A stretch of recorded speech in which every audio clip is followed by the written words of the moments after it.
And hello, everybody, and welcome. My name is Anthony Picco, and I'm a professional astrologer, got 30 plus years of experience.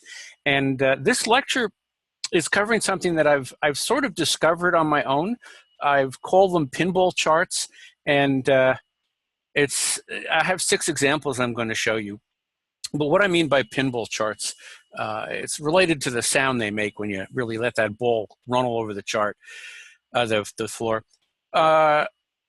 Imagine if there's a chart and every planet is at 12 degrees, different signs, but all at 12 degrees. So what's going to happen when a transiting planet hits 12 degrees? Boom, bang, boom, boom, bang, ding, ding, all over the chart. Every planet is going to be set off. Now, I've never seen a chart where every planet has the same degrees. But what I'm looking at with pinball charts is I've discovered some charts, the natal charts, you'll find a string of planets all within like 6 or 7 degrees of each other. And I usually figure it's got to be more than 5. I mean, 5 or 6 planets all in this string of numbers. They may not even be in the same sign. But the point is, if you have a planet at 22, 23, 25, 26, 28, and 29, any transiting planet is going to bing, bing, bing, bing. And it may be conjuncting. Meanwhile, there's an opposition. Meanwhile, there's a trine. And the reason I notice this, I noticed it first in my chart, of course, because we all look at our own charts first. And I realized that these string of planets that I call the pinball planets define a pattern of crises, okay? When it hits the fan in your life, when a major transit kind of like kicks a person with a pinball chart, it rolls through the numbers. And you can find by identifying which planet is first and which is last and what houses they're in, the way your crises always run. Now, if you're a person that has planets in 12 and 18 and 27 and 30, whatever, it doesn't matter, you'll get transits off and on affecting you all the time. People with pinball charts, I have found, tend to have dead periods when there isn't really any planet giving them a hard time by transit. And then suddenly a planet rolls in and like the whole chart lights up and it gets really kind of crazy. It's, and I don't know, I'm a big fan of playing pinball, and it just makes me think of when the ball gets into play and suddenly it's hitting and dinging all over the place. And that's the way I look at it in charts. So I'm going to have 6 charts I'm going to go through. The first one is mine. And I want to start, in case you can't make it out on your screen or whatever, it's January 14th, 1954 at 12:01 p.m. on Staten Island, New York. And this is my basic chart. And what I've done in the next example is I've circled everything in the chart in red that I think I would refer to as pinball planets, okay? So here we go. If you look in my chart, we have... let's start at the top. I have Venus at 20, Mercury at 23, Sun at 24, and my North Node at 24 degrees Capricorn. And the midheaven is at 22 degrees Capricorn. At the bottom of the chart, straight down, is Uranus at 20 degrees Cancer. A little to the right is Pluto at 24. Swing up to about 3 o'clock, and you've got Neptune at 26 degrees, Libra, and then the moon over on the other side of the chart at 29 degrees Taurus. So when I talk about patterns of crises or even patterns of challenge and change in your chart, in my particular case, I go to the earliest numbers. I have Venus at 20 degrees Capricorn, almost exactly opposite Uranus at 20 degrees Cancer. So when a crisis starts in my life, it always involves somebody else. Either they've upset me, I've upset them, some sort of chaos is set up, and things are kind of being kicked off all over the place. So what happens next, usually in my crises patterns, somebody's upset with me, often romantically oriented or partner oriented because it's Venus. And then I usually start backing off a little bit and getting very Mercury and Sun and midheaven and saying like, well, I have business to work and work to do, and my North Node is up there. And I'm not saying I consciously think of these things when these crises happen, although I try to now. But what happens is then I'll get lost in that area trying to rationalize my way out of it, whip out my Capricorn Mercury and say, oh, no, no, you see, I'm right because blah, blah, blah, blah, blah. And then it doesn't really get settled. And by the way, Pluto's also being dragged in from a quincunx. Let's pretend whatever planet that's transiting is conjuncting the Capricorn. Well, then Pluto gets dragged in as a quincunx. So now this becomes an evolutionary moment for me, potentially. Okay, I try to dominate, they may try to dominate me, but there's a struggle that goes on. And what eventually happens is the transiting planet gets to 26 degrees, and now it's engaging my Neptune. And suddenly, all of the battles I've been through when this crisis started take on a very spiritual and evolved state for me. And I kind of go to my spirit zone, you know, and my center and ground myself. And I see the big picture and I understand what's going on, and I calm down and I get very, you know, we are all one and this is a silly argument or whatever it might be. And then eventually it eases off into the moon where I can just sort of be comfortable and relax and feel this is who I am and this is how I'm feeling. And this is the same pattern regardless of what transiting planet there is. And I mention this as an example particularly right now because right now Uranus has wreaked havoc in my chart. It's been at the early stage, the mid to late stages of Aries. So it squared its natal position and squared my Venus. My marriage is going through some interesting struggles. Not bad ones. It'll endure, I'm pretty sure of that, but there's a lot of turmoil right now. And I'm trying to work it through rationally and intelligently and whatnot and trying to make sense out of it. It's not quite working out that easily. I'm sure by the time Uranus is done with me, I'll have worked my way through the Neptunian aspect of it and the Plutonian aspect of it and settle down into my emotional solid Taurus. I did even actually, when Uranus was squaring my son on January 2nd this year, I had a car accident. I was hit by a car crossing the street here in New York and rolled down the street about 20 feet. Luckily, I didn't have a concussion. I have some medical issues, but nothing terrible. But really, you could have just put a check mark saying, you know, Uranus is squaring into the T-square, and there I went. And this is the pattern that always turns up. And actually, I'm getting Pluto next. Maybe in 4 years, I can come back and do a lecture on that. Pluto is getting close to my Venus opposite Uranus. And obviously, it's going to roll through, hit the midheaven. By the way, Chiron is up there, too. I didn't put it on the chart, but that's up there, too. I don't use it as much. I'm still trying to understand Chiron. But then we're hitting Mercury. Then we're hitting the Sun, my North Node. And eventually, I get to the point where I find some spiritual understanding of what I'm going through and make some sort of sense out of it in terms of what I can do. But this is the theme. Every crisis I ever have, now some of them are quick. If it's Mars buzzing through, you know, in 2 weeks, all this happens. But if Saturn is waddling its way through, it's going to be 6 to 8 months I might be working this through or more, depending upon how quick it's moving. If it's Pluto, well, it's catching up to me now in 2017. I know it's not going to be done with me until 2020. So that's going to be quite an evolutionary experience for me. But it will take this pattern on of me upsetting other people, trying to rationalize it, and eventually evolving and becoming spiritual and settling in emotionally. Now, I could certainly screw this up. I mean, when it gets to Neptune, I can become delusional and decide I was right all along and not really resolve anything at all. But and I have done that in the past. But I'm 63 now, and hopefully I'm not making those same mistakes. So that's kind of what I'm trying to imply about a pinball chart, is that there's 1, 2, 3, 4, 5, 6, 7 planets within 10 degrees getting hit one after the other whenever there is a transit. So I have 5 other charts that are similar in the sense of how much they pinball, so to speak. This is the chart of A.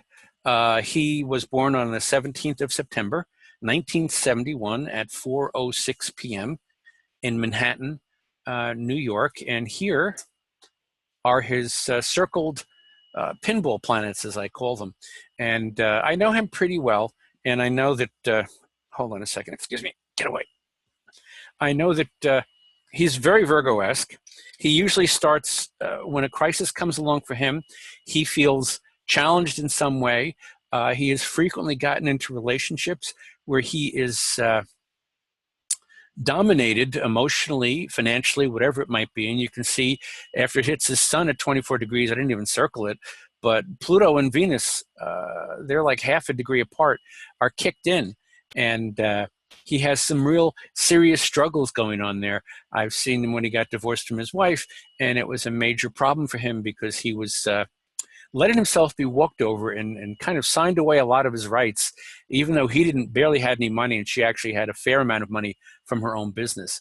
So he got screwed out of some stuff there. Eventually, though, he reaches that right after 29 degrees is 0 degrees of Neptune and Jupiter, and he often finds kind of a spiritual release when he finally gets to it. The Virgo in him, which you see he's got Sun and Moon and Mercury and Pluto and Venus in Virgo, tends to resist, tends to hold on a bit too much. The biggest issues, I believe, in his life is letting go of stuff. But when he has in the past, in other situations, finally let go of these crises, he really reaches kind of a blissful spiritual state. And again, this is a friend of mine. I've seen him go through this as he rolls through his crisis. But this is the pattern of his crisis. He gets attacked. He gets dominated on some level. He's very frustrated. Eventually, he finds the freedom he needs with his Neptune conjunct Jupiter. And like my chart, eventually he rolls. It goes to the 4 degrees of his moon.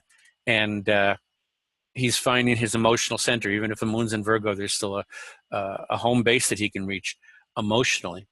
Now, one of the curious things I have found with pinball charts is that a lot of them involve the 29th degree or very late in the chart, the sign. Now, this isn't hard scientific research. I've pulled a few charts out of my files. I haven't done any serious research on it, but the ones I've pulled out seem to bear in mind the 29 degree thing I'm talking about. So the next chart is a gentleman. His name it will be H. He was born on 26th of August, 1981, at 11:55 p.m. in Panna, India, P-A-N-N-A. And I have 2 circled things here. The red ones are what I consider the pinball planets. He's got 1, 2, 3, 4, 5 planets in pinball mode, but then he also has 3 other planets that are tightly connected numerically that are not connected to my pinball zone, as I put it. But what happens with H is that the first thing he gets into is Pluto's in his 5th house at 22, and Neptune is in his 7th house at 22 degrees. And when something starts transiting it, he called me up very restless. He didn't know if he should change his job. He was looking for, you could see he's got Uranus in the 6th house. He has a tech job. It's a very Uranian-oriented job, but he was getting very unhappy with it. And he wanted to know if he should move from Kansas to a new job in Tennessee. It would involve relocating. This is a number of years ago, and at the time I told him, no, it's a perfect time to relocate. You'll do fine. But he doesn't settle in because the so-called pinball planets roll on, and he hits Mars at 25 degrees Cancer. He drags in Uranus at 26 degrees Scorpio, and then also the moon is at 27 degrees Cancer. And he becomes restless, and he's not happy. So he moved back to Kansas and back to the job he had about 6 months after the fact. Fortunately, I guess, his North Node is at 1 degrees Leo with that Cancer bundle, so it has brought him back. But there has been this pattern in his life of getting frustrated, bored, irritated, wanting to move forward. And when he moves forward, he wants to go back. He goes back to his Cancerian moon and wants to go back to where it's comfortable and safe.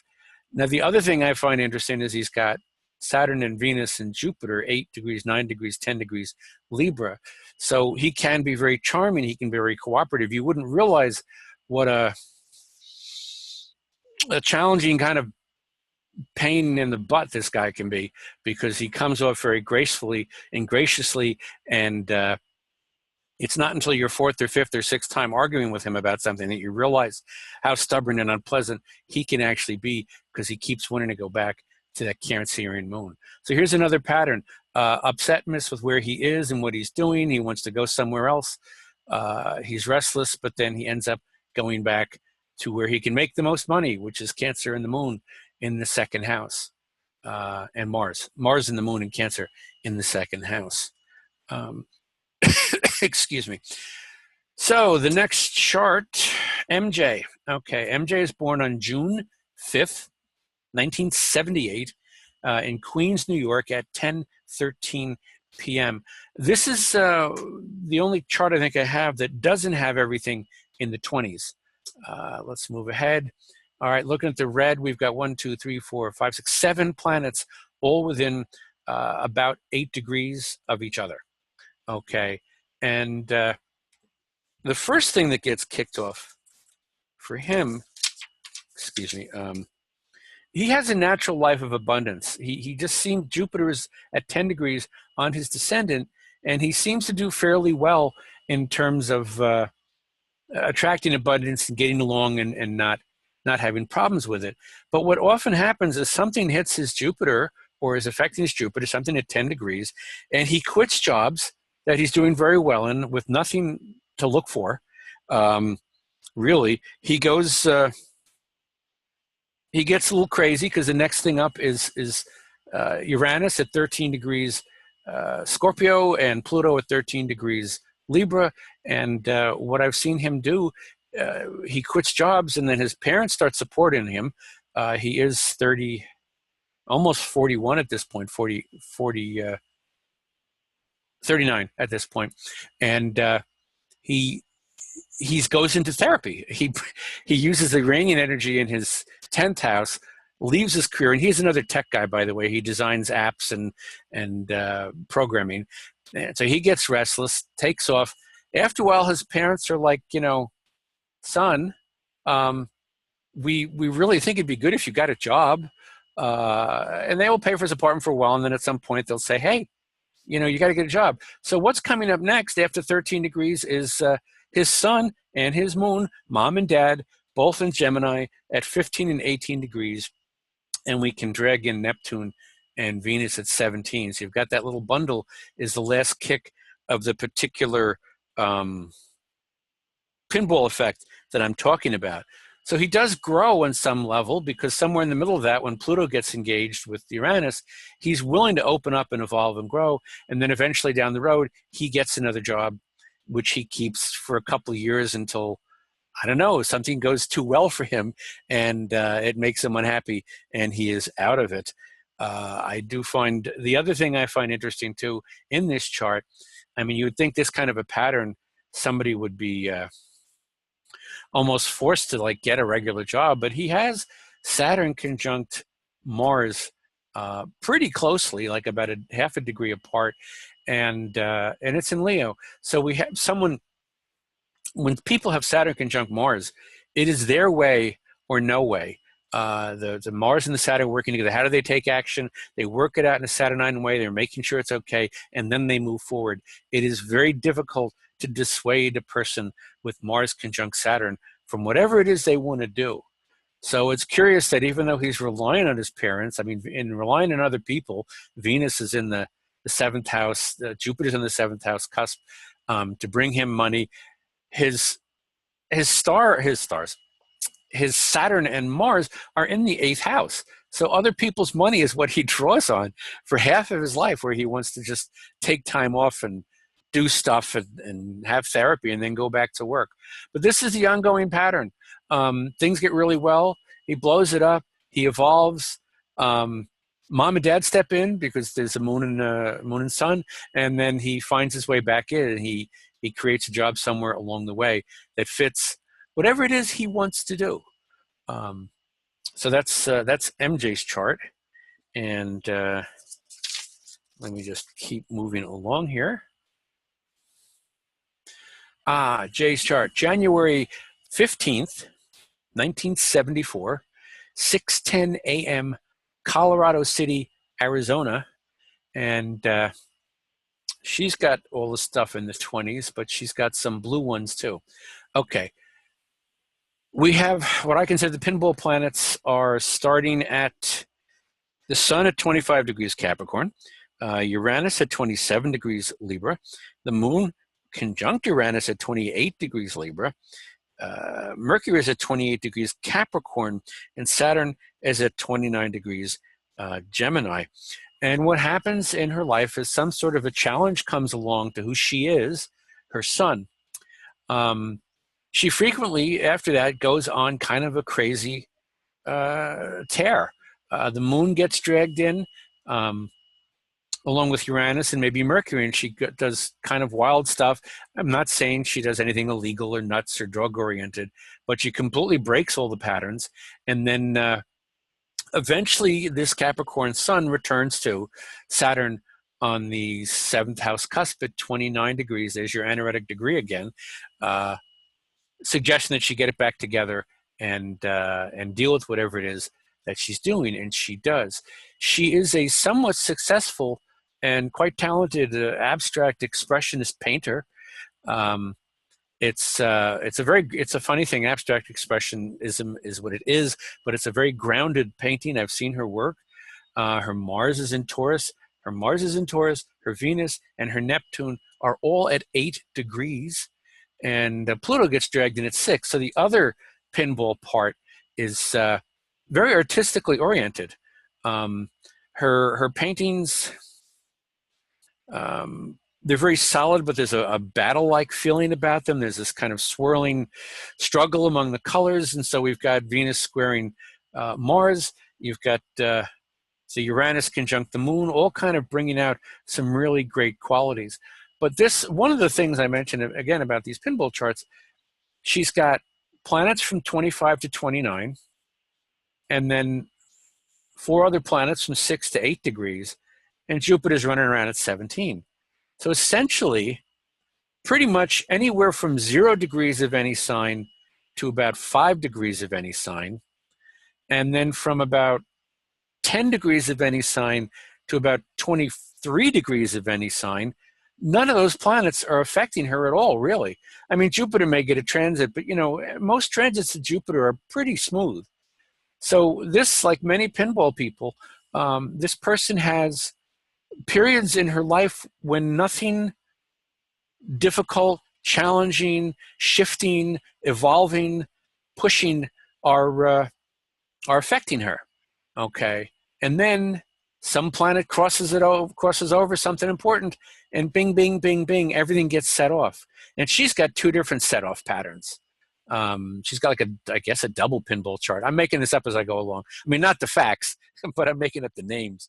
Because she's got the 20 pinball pattern from 25 to 29, and then she's got the 6 to 8 pinball pattern.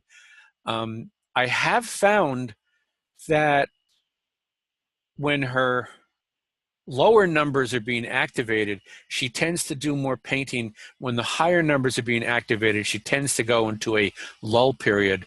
And she'll create during the quiet periods, meaning the non-triggered planetary passings. But that's just what I find in her chart.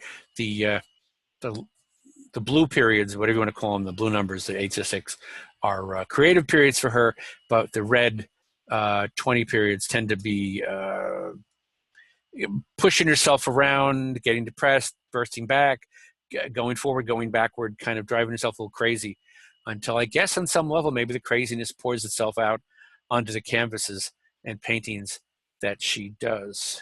And let's see, what have I got left here? Whoop, final chart. There we go. V is a woman from Mumbai, India. She was born on October 28th, 1968, and at 4:20 a.m. And she's got the 20s also. Hers stops at 27, although you could, I suppose, drag in Uranus at 1 degrees Libra on the ascendant. But let's just start with what we have here. She's got Saturn at 21, Mars at 22 Virgo, Pluto at 24 Virgo, Neptune at 25 Scorpio, Jupiter at 26 degrees Virgo, and then the moon at 27 degrees Capricorn.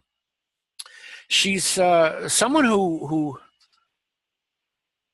well, she called me, she lives in India, but she didn't like Vedic astrology. It all seemed like nonsense to her, but she read some of my blogs, and my blogs seem more interesting. Of course, I'm a Capricorn, and her Saturn probably drew her to me because that's the first planet hit by the pinball. And it's a 21 degree Saturn, and with the Capricorn moon squaring it, the moon and the Saturn are square, there's something very reticent about letting people know who she is. As a matter of fact, when we Skyped from India to New York, she sat in such a way that only her eyes were showing at the bottom of the camera screen, and the camera was pointed at the ceiling. I could tell nothing about her from her Skyping me, which I thought was very Saturn square the moon. Avoiding kind of a connection in some way and not really letting herself be revealed. So the Saturn gets out of hand because she starts feeling other people are restricting her, things that are traditional she doesn't like. Saturn gets set off in some ways, and the first place it goes is Mars and Pluto in Virgo. And if you know anything about Mars and Pluto together, they're pretty powerful, but it's in Virgo and it's in her 12th house, and it's egged on a little bit by Jupiter at 26. So you have this, whatever planet is setting off Saturn is now going down and in conjunct to those three planets. And she gets riled up and she gets upset and she gets angry and she says nothing about it whatsoever. She just sort of steams around inside. At some point, I think the Neptune at 25 degrees Scorpio ends up sextiling into the moon. And remember, all that Virgo stuff is also trining into the moon. So she reaches an emotional base that makes sense to her in some sort of a proper way. Because even though Saturn is squaring the moon's in Capricorn. It's held back, but it doesn't necessarily mean it's crippled, because when Saturn gets down to that moon, it's like the moon's, yeah, I know who you are. You're Saturn and I'm Capricorn. But what ends up happening for her is actually, I should have probably circled the Uranus, she changes jobs. She gets frustrated in the situation she is, and she just charges out and does something different. Her rising sign is 1 degree Libra, and so is her Aries ascendant. She does not put off Aries on the ascendant vibes until she kind of explodes out. But she's very Virgo-esque and Capricorn-esque and Scorpio sun, kind of reserved, and yet boom, she just decides to do something once those pinball planets have all been kind of set off, and she goes charging out with that 1 degree Aries. Uranus, I'm gonna have to learn to speak English someday. Uranus at 1 degrees of Libra. So that is, yes, those are my charts, and now I just have to see how I can reduce this thing down, and we can exit full screen and stop share. So here we are. We've got 10 or 11, 12 minutes for questions if anybody has them. I do. Hello. I would like to know, do you have a specific, have you researched to a specific definition of the distance between that would generate separation, you know, from one group to another? Specifically, no. I do find that if it's, I'm willing to give up to a 2 degree from planet to planet because it's still pretty close. Mm-hmm. I have seen them spread out almost like a full 8 or 9 degrees, but it's not all going to strike at the same time. It's when it's that spread out and it's a slow moving outer planet, then you're going to have it rolling through the planets, and maybe like the Mars will be set off and you'll be angry all the time, and then it'll maybe move on to your, I don't know, your moon and move in a different direction. But it still kind of lights up all those planets. It's just one of them might be getting accented if it's not direct. I tend to look at maybe 8 degrees is about a range I would go for in terms of what I've seen. I haven't done precise exact research, except I've just noticed. And I have noticed that when I've mentioned to clients that they have quiet periods and then explosive periods, they've all been like, yes, yes, absolutely. Years go by with nothing happening, and then years go by where like they can't get a break. So, and it's not everybody's chart is like this, which is why I find it kind of interesting that and nobody's picked up on this before, or at least if they haven't, I haven't seen research on it. I have done a lot of research, but I just noticed it in my clients' charts. So I give it around an 8-degree spread for all the planets to be in, wherever they are in the chart.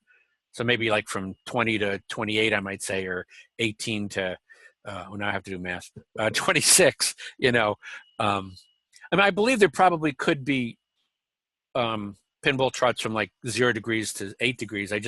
I haven't seen them. And if you're in astrology, you know that you get a particular kind of chart. I get a lot of Earth and Leo people, and I get, maybe I attract anoretic degrees. I don't know. But so that's the way I kind of look at it. Any other curiosity about the specific charts or the whole idea of what I'm talking about? Or I want to ask something. Sure. I'm from the same year as you are, 54. So I have also Pluto, Neptune, Uranus, always in 24, 26 degrees. But I've always seen it like 6 times. What do you mean 6 times? Yeah. I've MC, Jupiter, and Uranus on 24 degrees Cancer, then Pluto 26, 27 Leo, then my Sun 25 Virgo, and then Neptune 25 Libra. So and I've seen it always like 6 times. Yes, I can see that. I understand that. But you also must have quiet periods and then explosive periods too, I would imagine. Like in your life when it's quiet, and then periods when everything's, then you have what I would call a pinball chart. I haven't copyrighted it, so anybody can use it. No, I want to try it. It's a challenge to try and to see what happens in my life when some planets were transit. You can go back too. If you get an ephemeris, you can look back in your past and see maybe, when you were 20 or 30, if there was a particular planet setting it off, and you can see what was happening in your life at that time. And that also might be able to give you an idea of how that process circles along or rolls along. But I've seen more things happens in my life when I've Venus, Saturn on 6 degrees Scorpio, and Mars and the Node on 6 degrees Capricorn, and the Moon 6 degrees Gemini. It's a yacht. So you have 2 different sets of patterns in your chart. Yes. The late 20s and the okay. And every time that yacht is triggered, then are the difficult periods in my life. I lost my husband. I've got cancer. I lost my father.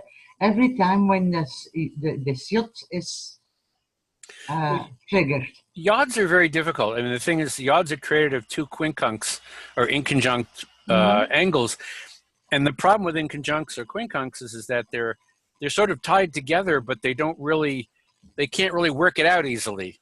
I mean, the best you could do is work with the sextile at the bottom of it. But no, they are a challenge, and they will bring very difficult times, absolutely. But so you've got two patterns in your chart that lock together in numbers. I'm going to look at it. It's a challenge for me. Thank you very much. Oh, you're very welcome. Glad it made sense. Hi, Anthony. We actually have about 20 minutes left. So 20? Oh, I thought. Yes. Oh, 6:15. That's right. I've run a little short here. A few more questions, if you don't mind, if that's okay. I'm more than welcome to take any questions I have. Beautiful. Thank you. Okay, I have 2 sets.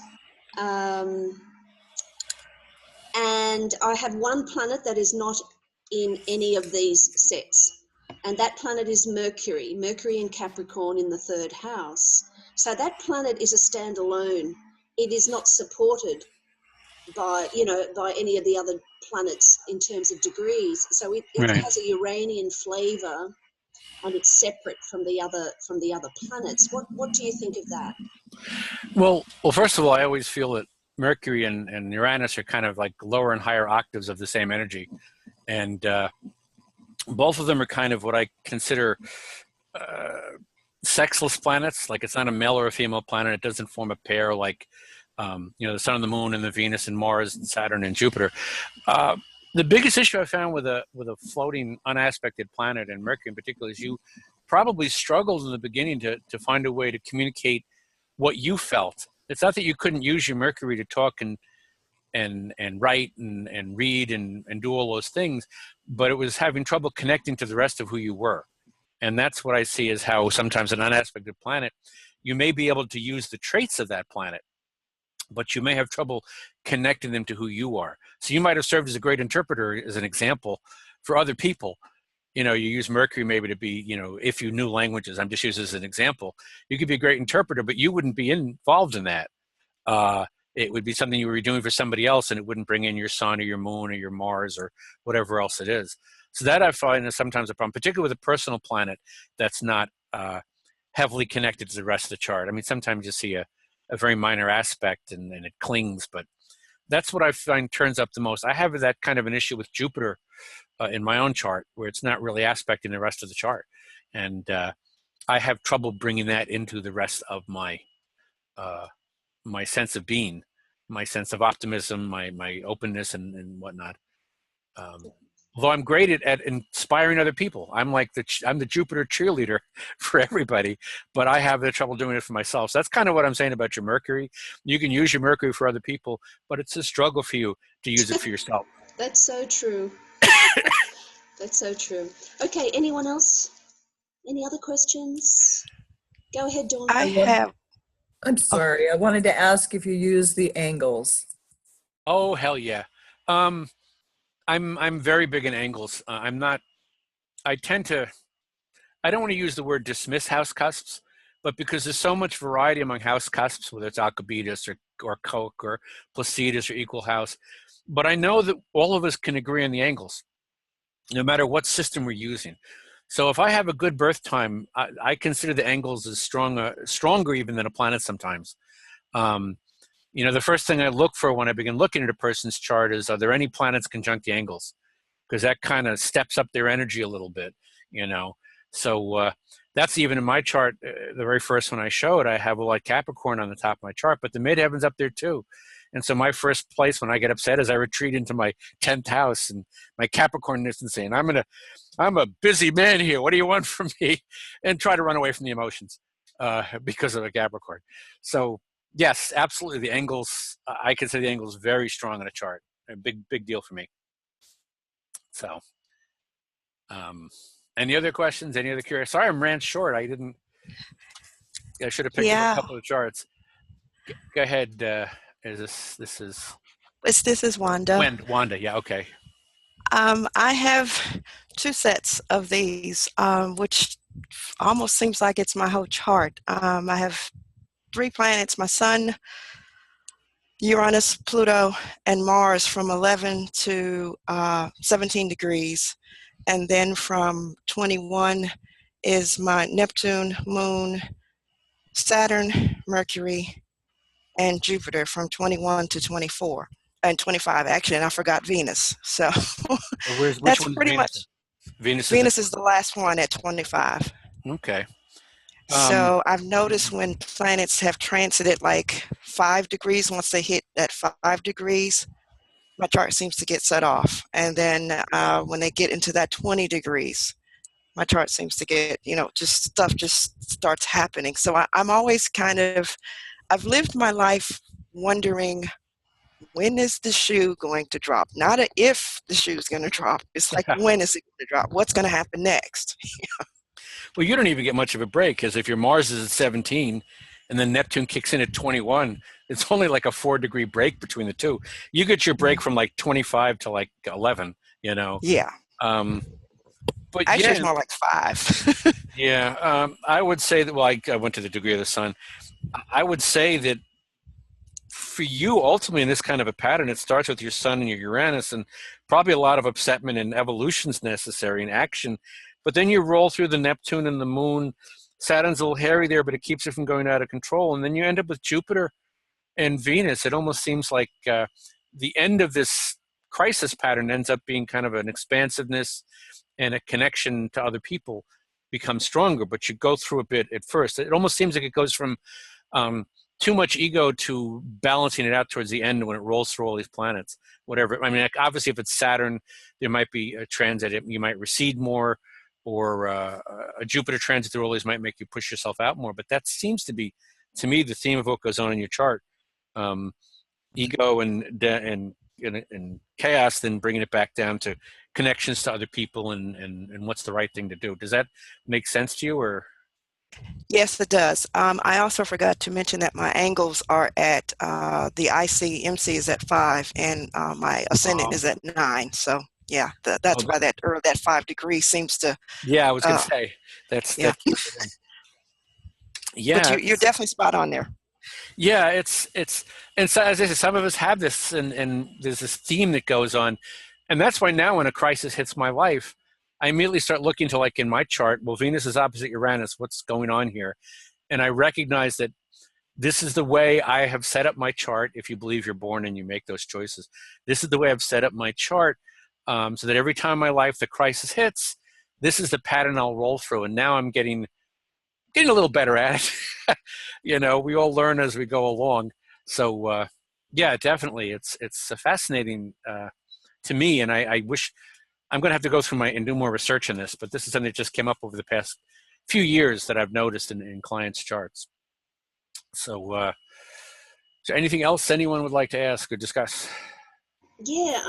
What about when the planets in a little group take place in a decan 1, 2, and 3? What is your take on the decans? Well, I always feel they're strongest in the earlier decan. You know, I only find it a subtle difference, but I do find that they're strongest in the first decan.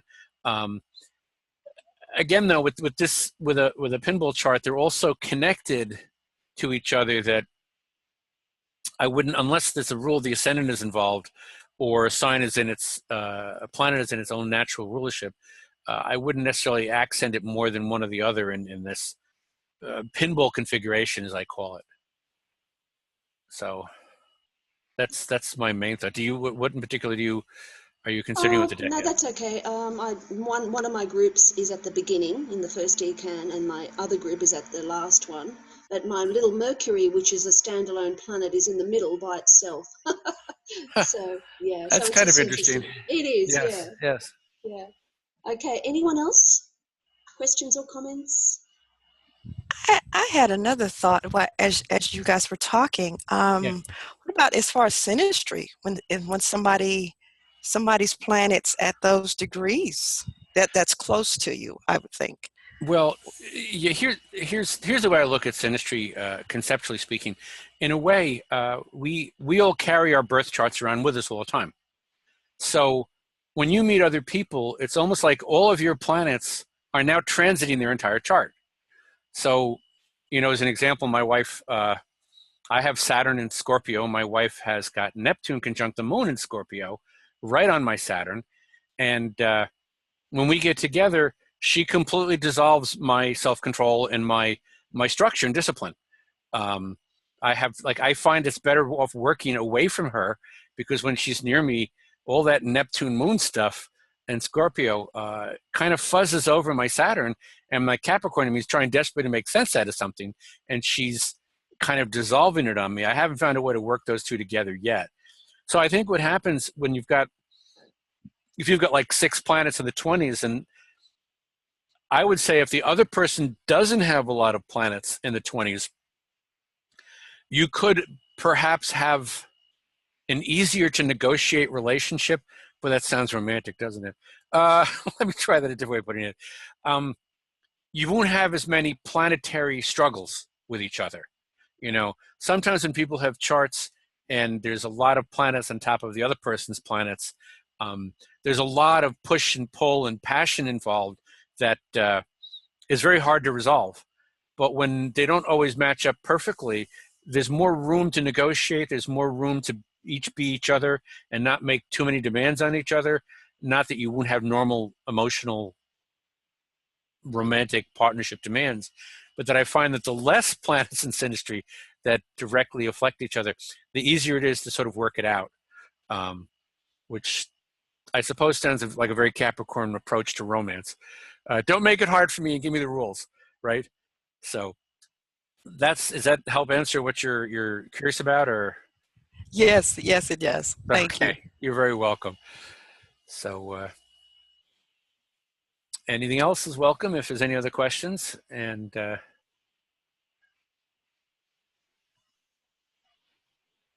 just a thought, Anthony. I was just thinking when Pluto is part of the pattern, yes, and many planets are involved, like that first chart you showed us, that's mine. then Yeah. Pluto then will tend to make the chart go pretty quickly, like a fast pace.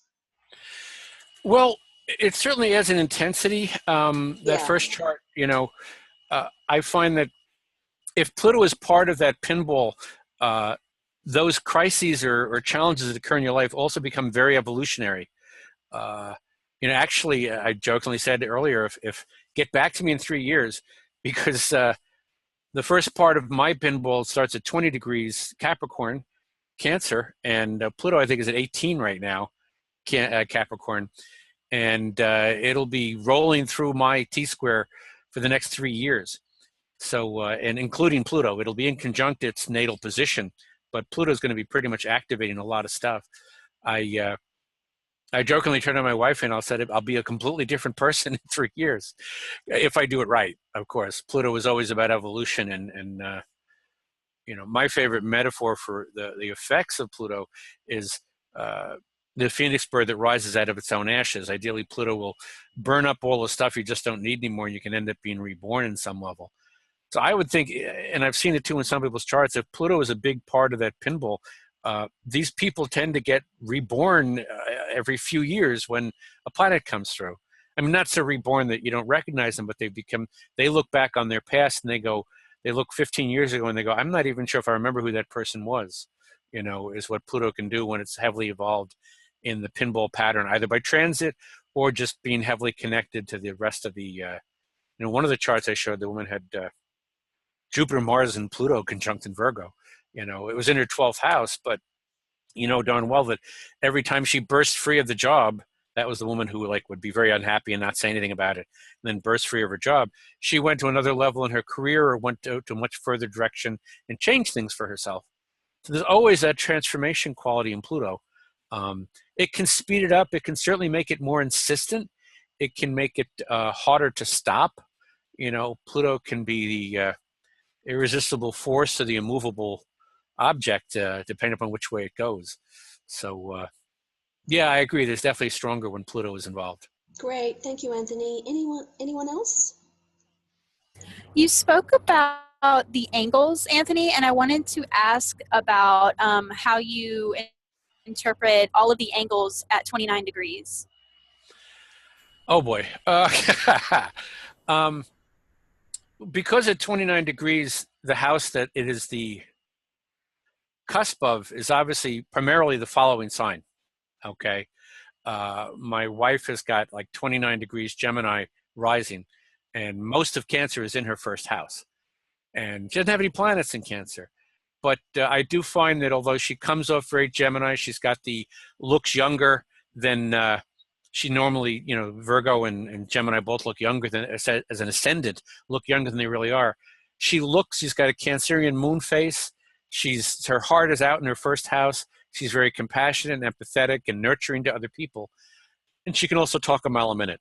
So I think that the number on the angle is important, and the sign of that is very important, but it will blend with the following sign, because even though, like, my wife has 29 degrees Gemini in the ascendant, it's mostly Cancer in her first chart. Same thing for if they've got 29 degrees on the midheaven and it's 29, Capricorn, that means the entire 10th house is mostly Aquarius. So you're going to be Capricorn in the 10th house, but you're going to have a very Aquarian, forward-thinking kind of quality about the way you approach these Capricorn issues.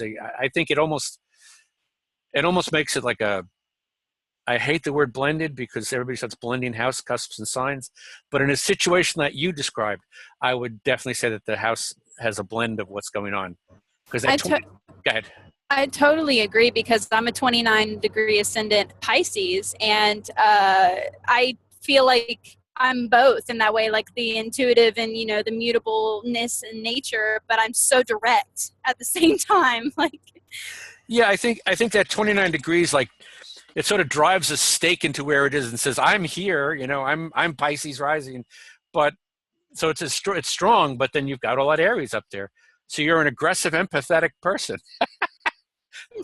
absolutely. Yeah. Yeah, All right. Thank you. I no, you're appreciate very that. no, my pleasure. Okay, So, 5 minutes left. We have time for one more question.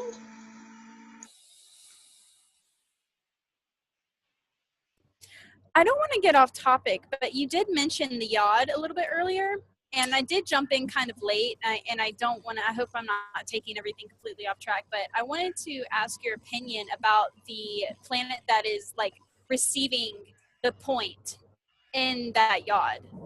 I wanted to talk about that a little bit more as far as like the emphasis, because I hear all these terms about the finger of God, but like with someone, for example, with like the moon at that space. okay, let me just make sure I understand. So it's a very tall triangle. There's the one on one side, and there's two on the other side. Which particular one, when you say preceding, you mean on the side with two, with the one leading, or the one following? The tall point. Oh, all the way at the top. Okay. All the way at the top.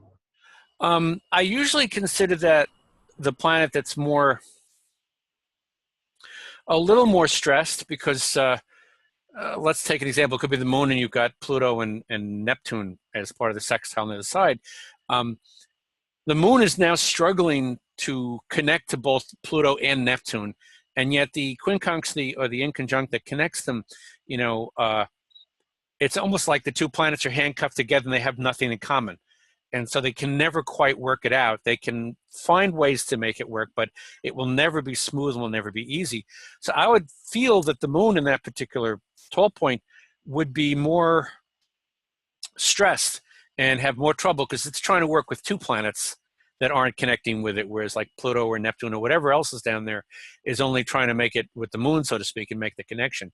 Many astrologers that I've heard suggest that you want to try to aim your consciousness at the midpoint opposite the moon of that yod. I'm just using the moon because we use it as a tall point, but the opposite side of the tall point. So if the tall point is at 10 degrees Gemini, you may want to look to 10 degrees Sagittarius to see if that can help give you the ideas to bring it all together. Some people feel that's the missing point, and that I've heard that's the finger of God, is the part that's not drawn in, the part that you have to focus on. Yods, I do find that if you have a lot of other strong aspects, a yod will not stand out as much. But if you've only maybe got like one square and one trine and any yod, then the yod becomes stronger. Is something else that I've also noticed, if that makes sense. Okay. Yes. Oh, no, absolutely. Oh, good. Okay, just making sure. Great. Okay, thank you so much, everyone. That brings us to the end. Thank you so much, Anthony. That was so interesting. So would you all please thank Anthony Picco? Thank you, Thank you. Anthony. Thank you. Thank you very much. Excellent. Thank you. Okay. Thank you. Thank you.